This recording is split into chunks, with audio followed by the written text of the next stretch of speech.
नाशिकच्या आयटी कंपनीपासून ते मुंबईच्या बँकिंग क्षेत्रापर्यंत कॉर्पोरेट जगतात नक्की काय चाललंय? सुशिक्षित महिलांना टार्गेट करणारा हा कोणता नवा छुपा अजेंडा आहे?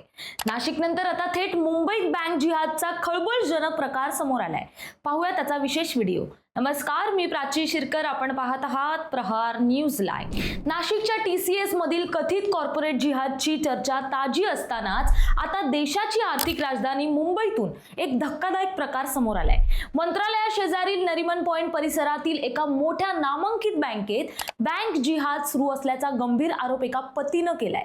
या बँकेत काम करणाऱ्या एका उच्च शिक्षित महिला कर्मचाऱ्याचे पद्धतशीरपणे ब्रेन वॉश करून धर्मांतराचा प्रयत्न केला गेल्याचा आरोप आहे. पीडित महिलेच्या पतीनं दिलेल्या तक्रारीनुसार काही दिवसांपासून त्याच्या पत्नीचं वर्तन बदललंय. ती एका विशिष्ट धर्माच्या चालीरीती पाळू लागलीये. इतकंच नव्हे तर तिने आपल्या 8 वर्षाच्या निष्पाप मुलीचंही धर्मांतर करण्याची इच्छा बोलून दाखवली. आरोप असा आहे की बँकेतीलच एका सहकार्यानं तिला प्रेमाच्या आणि आर्थिक जाळ्यात ओढलंय. आधी तिला बँकेतून मोठं कर्ज काढायला लावलं आणि ती रक्कम स्वतःच्या खात्यावर वळवून तिचं आर्थिक शोषण केलं.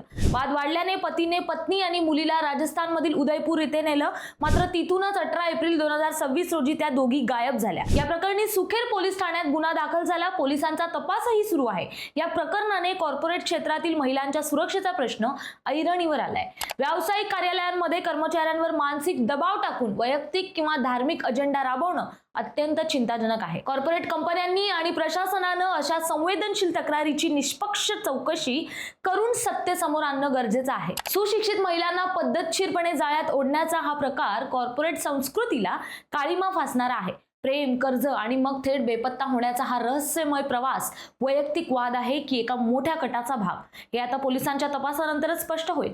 तुम्हाला काय वाटतं याबद्दल आम्हाला कमेंट करून नक्की कळवा आणि अशाच नवनवीन अपडेट पाहण्यासाठी प्रहार न्यूज लाईनला फॉलो करा.